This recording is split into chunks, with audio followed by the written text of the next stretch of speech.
ကဘာကြီးကျယ်ဆုံးဖျော်ဖေးတမားကြီးတယောက်စီကနေငွေရေးကျွေးဆိုင်ရာအကြံဉာဏ်တွေရနိုင်မယ်လို့ဘရဝါညမ်းထဲမှာလည်းဗျာဟုတ်ပါတယ်ဒီနေ့ကျွန်တော်တို့ဆွေးနွေးမှာက19ရာစုကနာမည်ကျော်ဖီတီပါနမ်ရဲ့ငွေရှာချဲနုပညာစာအုပ်ထဲကရွှေလိုတန်ဖိုးရှိတဲ့စီမင်းတွေအကြောင်းပါပဲကဲအကျူတူလေးလာကြည့်ကြရအောင် လူတော်များများကသူ့ကိုဖြောပြရဲ့တမောက်ကြီးအနေနဲ့ပဲသိကြတာလေဒါပေမဲ့အဲ့နောက်ွယ်မှာတကယ်ကိုစနစ်တကျသွေးခေါ်တတ်တဲ့ပညာရှင်တယောက်ရှိနေခဲ့ပါတယ်အန်ဩစရာကောင်းတာကသူပေးခဲ့တဲ့ကျွေဝမှုကိုတိဆောက်တဲ့နီလန်းတွေကဒီနေ့ခေတ်ထိတောင်ပါကြောင့်ဒီလောက်ခိုင်မာနေရတာလဲဆိုတာပါပဲဒီတော့ဒီမေခွန်းကိုပဲအတူတူအဖြေရှာကြည့်ကြတာပေါ့ဖြောပြရဲ့လောကရဲ့ပြည်ရင်တစ်ပါးစီကနေစစ်မှန်တဲ့ကျွေဝချမ်းသာမှုကိုတိဆောက်ဖို့အတွက်ကျွန်တော်တို့ဘာဒီများတင်ယူနိုင်မလဲ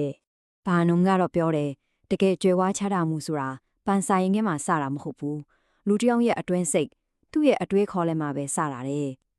အဲ့ဒါကမှအရာအနှုံးရဲ့အခြေခံအုတ်မြစ်အစင်းမှန်ပါပဲပန်နမ်ရဲ့ပထမဆုံးစီးမြင်ကတော့ economy ချိုးချံချွေတာမှုပါတယ်ဒါပေမဲ့ကျွန်တော်တို့ထင်နေကြသလိုမျိုးတော့မဟုတ်ဘူးဗျသူကလူများစုခါချိုးချံချွေတာချင်းအရေးပေကိုလုံးဝကိုလွဲမစွာနားလေထားကြတယ်လို့ဆိုပါတယ်ကဲဒါဆိုဖာကွာသွားလေစစ်မှန်တဲ့ချိုးချံချွေတာမှုဆိုတာကစင်းနေတာမဟုတ်ပါဘူးဒါကတကယ်တော့အရန်ရိုးရှင်းပြီးအစွာထက်တဲ့ညီမအခြေတစ်ခုပဲဗျ